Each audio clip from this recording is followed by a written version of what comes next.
ആകാശവാണി.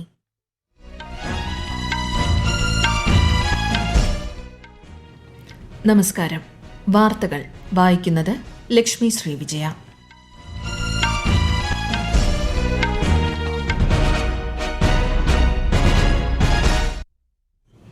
പ്രധാന വാർത്തകൾ. നാലാമത് ക്വാഡ് ഉച്ചകോടിക്ക് അമേരിക്ക ആതിഥേയത്വം വഹിക്കും. 21 നടക്കുന്ന ഉച്ചകോടിയിൽ പ്രധാനമന്ത്രി നരേന്ദ്രമോദി ഉൾപ്പെടെയുള്ള ലോക നേതാക്കൾ പങ്കെടുക്കും. ഡൽഹി മുഖ്യമന്ത്രിയും ആം ആദ്മി പാർട്ടി നേതാവുമായ അരവിന്ദ് കെജ്രിവാൾ ജയിൽ മോചിതനായി. ആൻഡമാൻ നിക്കോബാറിലെ പോർട്ട് ബ്ലെയറിന്റെ പേര് ശ്രീ വിജയപുരം എന്ന് പുനർനാമകരണം ചെയ്യാൻ തീരുമാനിച്ച കേന്ദ്ര സർക്കാർ. തീരുമാനം കൊളോണിയൽ ചിഹ്നങ്ങളിൽ നിന്ന് രാജ്യത്തെ മോചിപ്പിക്കുന്നതിന്റെ ഭാഗമെന്ന് കേന്ദ്ര ആഭ്യന്തരമന്ത്രി അമിത്ഷാ. തിരുവോണത്തെ വരവേൽക്കാൻ അവസാനവട്ട ഒരുക്കങ്ങളിൽ നാടും നഗരവും. നാളെ ഉത്രാടപ്പാച്ചിൽ. ഇന്ത്യൻ സൂപ്പർ ലീഗ് ഫുട്ബോൾ 11ാം സീസണ് അല്പസമയത്തിനകം തുടക്കം. ആദ്യ മത്സരത്തിൽ മുംബൈ FC മോഹൻ ബഗാനെ നേരിടും. വാർത്തകൾ വിശദമായി. നാലാമത് ക്വാഡ് ഉച്ചകോടിക്ക് US പ്രസിഡന്റ് ജോ ബൈഡൻ ആതിഥേയത്വം വഹിക്കും. അമേരിക്കയിലെ ഡെൽവെയറിൽ ഈ മാസം 21 നടക്കുന്ന ഉച്ചകോടിയിൽ പ്രധാനമന്ത്രി നരേന്ദ്രമോദി ഉൾപ്പെടെയുള്ള നേതാക്കൾ പങ്കെടുക്കും. ക്വാഡ് രാഷ്ട്രങ്ങൾക്കിടയിൽ ഐക്യം ശക്തിപ്പെടുത്തുക, സ്വതന്ത്രമായ ഇൻഡോ പസഫിക് മേഖല സാധ്യമാക്കുക എന്നിവ ഉച്ചകോടി ഊന്നൽ നൽകുമെന്ന് വൈറ്റ് ഹൌസ് വ്യക്തമാക്കി. ആരോഗ്യ സുരക്ഷ, പ്രകൃതി ദുരന്ത പ്രതികരണം, സമുദ്ര സുരക്ഷ, നൂതന സാങ്കേതിക വിദ്യ, സൈബർ സുരക്ഷ എന്നിവയ്ക്കും ചർച്ചയിൽ മുൻതൂക്കം നൽകും. ഓസ്ട്രേലിയ, ഇന്ത്യ, ജപ്പാൻ, അമേരിക്ക എന്നീ രാജ്യങ്ങൾക്കിടയിലെ നയതന്ത്ര പങ്കാളിത്തമാണ് ക്വാഡ് കൂട്ടായ്മ. അടുത്ത ക്വാഡ് ഉച്ചകോടിക്ക് ഇന്ത്യ ആതിഥേയത്വം വഹിക്കും. പാരാലിമ്പിക്സ് താരങ്ങളുടെ ജീവിത കാഴ്ചപ്പാട് ഏവർക്കും പ്രചോദനകരമെന്ന് പ്രധാനമന്ത്രി നരേന്ദ്രമോദി. പാരീസ് പാരാലിമ്പിക്സിൽ പങ്കെടുത്ത കായിക താരങ്ങളുമായി സംവദിക്കുകയായിരുന്നു അദ്ദേഹം. പാരാലിമ്പിക്സിലെ എക്കാലത്തെയും മികച്ച പ്രകടനത്തിന് താരങ്ങളെ അദ്ദേഹം അഭിനന്ദിച്ചു. പാരാലിമ്പിക്സ് ജാവലിൻ ത്രോ സ്വർണ്ണ മെഡൽ ജേതാവ് സുമിത് ആൻഡിൽ തന്റെ മെഡൽ പ്രധാനമന്ത്രിക്ക് സമർപ്പിക്കുന്നതായി പറഞ്ഞു. ഏറെ നാളത്തെ കഠിനാധ്വാനത്തിലൂടെയും പരിശ്രമത്തിലൂടെയുമാണ് വിജയം നേടാനായതെന്നും സുമിത് പറഞ്ഞു. ശ്രീ നരേന്ദ്രമോദി അംഗീകരിക്കുന്ന വിധത്തിൽ മറ്റാരും പാരാ ഗെയിംസിനെ അംഗീകരിച്ചിട്ടില്ലെന്ന് ഹൈജംപ് വെള്ളി മെഡൽ ജേതാവ് ശരത് കുമാർ ചൂണ്ടിക്കാട്ടി. മറ്റ് പാരാലിമ്പിക് താരങ്ങളും പ്രധാനമന്ത്രി നൽകിയ പിന്തുണയിൽ നന്ദി അറിയിച്ചു. മദ്യനയ അഴിമതിയുമായി ബന്ധപ്പെട്ട CBI കേസിൽ സുപ്രീംകോടതി ജാമ്യം അനുവദിച്ച ഡൽഹി മുഖ്യമന്ത്രിയും ആം ആദ്മി പാർട്ടി നേതാവുമായ അരവിന്ദ് കെജ്രിവാൾ ജയിൽ മോചിതനായി.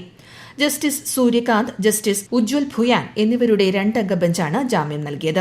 കേസിനെക്കുറിച്ച് പരസ്യമായ അഭിപ്രായ പ്രകടനങ്ങൾ നടത്താൻ പാടില്ലെന്ന വ്യവസ്ഥയോടെയാണ് ജാമ്യം. ജാമ്യം ലഭിച്ച് പുറത്തിറങ്ങിയ കെജ്രിവാളിനെ പ്രവർത്തകർ ജയിലിന് പുറത്ത് സ്വീകരിച്ചു. മദ്യനയ അഴിമതിയുമായി ബന്ധപ്പെട്ട ED കേസിൽ ജൂലൈയിൽ സുപ്രീംകോടതി കെജ്രിവാളിന് ഇടക്കാല ജാമ്യം അനുവദിച്ചിരുന്നു. മദ്യനയ അഴിമതി കേസിൽ മാർച്ച് 21-നാണ് അദ്ദേഹത്തെ ED അറസ്റ്റ് ചെയ്യുന്നത്. ഇതിനു പിന്നാലെ ജൂണിൽ CBI കേസിലും കെജ്രിവാളിന്റെ അറസ്റ്റ് രേഖപ്പെടുത്തുകയായിരുന്നു. ആൻഡമാൻ നിക്കോബാർ ദ്വീപുകളിലെ പോർട്ട് ബ്ലെയറിന്റെ പേര് ശ്രീ വിജയപുരം എന്ന് പുനർനാമകരണം ചെയ്യാൻ തീരുമാനിച്ചതായി കേന്ദ്ര സർക്കാർ. വിശദാംശങ്ങളിലേക്ക്. രാജ്യത്തിന്റെ സ്വാതന്ത്ര്യ സമര ചരിത്രത്തിൽ നിർണായക സ്ഥാനം വഹിക്കുന്ന പ്രദേശമാണ് ആൻഡമാൻ നിക്കോബർ ദ്വീപുകളും പോർട്ട് ബ്ലെയറും. ഈസ്റ്റ് ഇന്ത്യ കമ്പനിയിലെ ഒരു നാവിക ഉദ്യോഗസ്ഥനായ ആർച്ചിബോൾഡ് ബ്ലെയറിനോടുള്ള ആദരസൂചകമായാണ് പ്രദേശത്തിന് പോർട്ട് ബ്ലെയർ എന്ന് പേര് നൽകിയിരുന്നത്. കൊളോണിയൽ മുദ്രകളിൽ നിന്ന് രാജ്യത്തെ മോചിപ്പിക്കാനാണ് ശ്രീ വിജയപുരം എന്ന പുനർനാമകരണം ചെയ്യാൻ തീരുമാനമെടുത്തതെന്ന് കേന്ദ്ര ആഭ്യന്തരമന്ത്രി അമിത്ഷാ സമൂഹ മാധ്യമത്തിൽ കുറിച്ചു. രാജ്യത്തിന്റെ സ്വാതന്ത്ര്യ സമര പോരാട്ട വിജയത്തിന്റെ പ്രതീകമായാണ് ശ്രീ വിജയപുരം എന്ന പുനർനാമകരണം ചെയ്യുന്നതെന്നും അദ്ദേഹം പറഞ്ഞു. നേതാജി സുഭാഷ് ചന്ദ്രബോസ് ത്രിവർണ്ണ പതാകയുടെ ആദ്യ അനാവരണം നടത്തിയ സ്ഥലവും വീർ സാവർക്കറും മറ്റ് സ്വാതന്ത്ര്യ സമര സേനാനികളും സ്വതന്ത്ര രാഷ്ട്രത്തിനായി പോരാടിയ സെല്ലുലാർ ജയിലും ഇവിടെയാണ്. News desk, Akashvani. പ്രത്യേക സ്വച്ഛതാ ക്യാമ്പയിൻ 4.0യുടെ ഭാഗമായുള്ള സമർപ്പിത വെബ് പോർട്ടൽ കേന്ദ്രമന്ത്രി ജിതേന്ദ്ര സിംഗ് വീഡിയോ കോൺഫറൻസിലൂടെ പ്രകാശനം ചെയ്തു. ക്യാമ്പയിന്റെ ഭാഗമായി എല്ലാ കേന്ദ്ര സർക്കാർ ഓഫീസുകളിലും പ്രത്യേക ശുചീകരണ പരിപാടികൾ സംഘടിപ്പിക്കും. എല്ലാ കേന്ദ്ര സർക്കാർ ഓഫീസുകളിലും ശുചിത്വം പരിപൂർണമായി ഉറപ്പാക്കുക എന്നതാണ് പ്രത്യേക ക്യാമ്പയിൻ ലക്ഷ്യമിടുന്നത്. ശുചീകരണ പ്രവർത്തനങ്ങൾ വ്യവസ്ഥാപിതമാക്കാനും മുടക്കമില്ലാതെ നടത്താനും എല്ലാ വർഷവും ഒക്ടോബർ 2 മുതൽ 31 വരെ പ്രത്യേക പ്രചാരണ പരിപാടികൾ ആചരിക്കാനും സർക്കാർ തീരുമാനിച്ചു. കേന്ദ്ര സർക്കാരിന്റെ ആഭിമുഖ്യത്തിൽ നടത്തുന്ന സ്വച്ഛതാ ഹി സേവ ക്യാമ്പയിന് ചൊവ്വാഴ്ച കേരളത്തിൽ തുടക്കമാകും.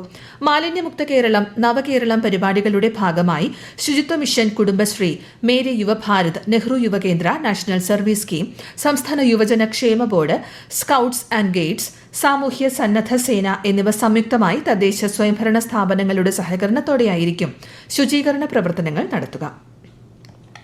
ഭക്ഷ്യധാന്യ സംഭരണത്തിന്റെയും വിതരണത്തിന്റെയും കാര്യക്ഷമതയും ഉത്തരവാദിത്വവും വർദ്ധിപ്പിക്കുന്നതിനായി ഭക്ഷ്യ പൊതുവിതരണ വകുപ്പും ഫുഡ് കോർപ്പറേഷൻ ഓഫ് ഇന്ത്യയും ധാരണാപത്രത്തിൽ ഒപ്പുവച്ചു. ഇതിലൂടെ ഭക്ഷ്യസുരക്ഷാ പ്രവർത്തനങ്ങളിൽ പൊതുഫണ്ടിന്റെ ഉപയോഗം കാര്യക്ഷമമാക്കാൻ ലക്ഷ്യമിട്ടുള്ള നിർദ്ദിഷ്ട പ്രകടന മാനദണ്ഡങ്ങളും വിലയിരുത്തൽ നടപടികളും രൂപപ്പെടുത്താൻ സാധിക്കുമെന്ന് ഉപഭോക്തൃകാര്യ ഭക്ഷ്യ പൊതുവിതരണ മന്ത്രാലയം പ്രസ്താവനയിൽ പറഞ്ഞു. ഉത്തർപ്രദേശിലെ ഗ്രേറ്റർ നോയിഡയിൽ സംഘടിപ്പിച്ച 3 ദിവസത്തെ സെമികോൺ ഇന്ത്യ 2024 ഇന്ന് സമാപനം. പ്രധാനമന്ത്രി നരേന്ദ്രമോദി ബുധനാഴ്ചയാണ് പരിപാടി ഉദ്ഘാടനം ചെയ്തത്. അർദ്ധചാലക ഭാവി രൂപപ്പെടുത്തുക എന്നതായിരുന്നു പരിപാടിയുടെ സന്ദേശം. ഇന്ത്യയെ അർദ്ധചാലകത്തിന്റെ ആഗോള കേന്ദ്രമാക്കി മാറ്റാൻ ലക്ഷ്യമിട്ടുള്ള നയങ്ങളും രൂപരേഖകളും പരിപാടിയിൽ ചർച്ച ചെയ്തു. തിരുവോണത്തെ വരവേൽക്കാൻ അവസാനവട്ട ഒരുക്കങ്ങളിൽ മലയാളികൾ. നാളെ ഉത്രാടപ്പാച്ചിലിന് മുൻപ് ഒരുക്കങ്ങൾ പൂർത്തിയാക്കാനുള്ള തിരക്കിലാണ് ജനം. വയനാട് ദുരന്തത്തിന്റെ ആഘാതത്തിനിടയിലാണ് ഇക്കുറി ഓണം എത്തുന്നത് എന്നതിനാൽ ആഘോഷങ്ങൾക്ക് പൊലിമ കുറവാണ്. സംസ്ഥാന സർക്കാരിന്റെ ഔദ്യോഗിക ഓണാഘോഷ പരിപാടികൾ ഇത്തവണ ഒഴിവാക്കിയിട്ടുണ്ട്. എങ്കിലും പൂക്കളമിട്ടും സദ്യവട്ടത്തിനായുള്ള ഒരുക്കങ്ങൾ നടത്തിയും നാടും നഗരവും തയ്യാറെടുപ്പിലാണ്. ഉത്രാടപ്പാച്ചിൽ വിപണിയെ വീണ്ടും സജീവമാക്കുമെന്ന പ്രതീക്ഷയിലാണ് വ്യാപാരശാലകളും വഴിയോര കച്ചവടക്കാരും. ഇന്ത്യൻ സൂപ്പർ ലീഗ് ഫുട്ബോൾ 11ാം സീസണ് ഇന്ന് തുടക്കം. നിലവിലെ ജേതാക്കളായ മുംബൈ FC-യും ഷീൽഡ് വിന്നേഴ്സായ മോഹൻ ബഗാനുമാണ് ആദ്യ മത്സരത്തിൽ കൊമ്പുകോർക്കുന്നത്. കൊൽക്കത്ത സാൾട്ട് ലേക്ക് സ്റ്റേഡിയത്തിൽ ഇന്ന് രാത്രി 7:30-ക്കാണ് മത്സരം. മലയാളി ഫുട്ബോൾ ആരാധകർ ഉറ്റുനോക്കുന്ന കേരള ബ്ലാസ്റ്റേഴ്സിന്റെ ആദ്യ മത്സരം മറ്റന്നാളാണ്.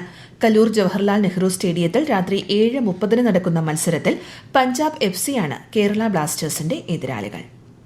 Vietnam open badminton mixed doubles ജോഡികളായ തനിഷ ക്രാസ്റ്റോ, ധ്രുവ് കപില സഖ്യം ഇന്ന് സെമി ഫൈനലിലേക്ക് കടന്നു. ക്വാർട്ടർ ഫൈനലിൽ സഹ ഇന്ത്യൻ താരങ്ങളും ടോപ്പ് സീഡുകളുമായ സതീഷ് കുമാർ കരുണാകരൻ, ആദ്യ വാര്യത്ത് സഖ്യത്തെ പരാജയപ്പെടുത്തിയാണ് നേട്ടം സ്വന്തമാക്കിയത്. പുരുഷ സിംഗിൾസിൽ ക്വാർട്ടർ ഫൈനലിൽ ഇന്ത്യയുടെ തരുൺ മണ്ണേപ്പള്ളിക്കെതിരെ ജപ്പാന്റെ ഷോഗോ ഒഗാവ വിജയിച്ചു. മുതിർന്ന കമ്മ്യൂണിസ്റ്റ് നേതാവും CPIM ജനറൽ സെക്രട്ടറിയുമായ സീതാറാം യെച്ചൂരിയുടെ ഭൌതിക ശരീരം വസന്ത് കുഞ്ചിലെ വസതിയിലെത്തിച്ചു. JNU-വിൽ നടന്ന പൊതുദർശനത്തിൽ ആയിരങ്ങൾ അദ്ദേഹത്തിന് അന്ത്യാഞ്ജലി അർപ്പിച്ചു.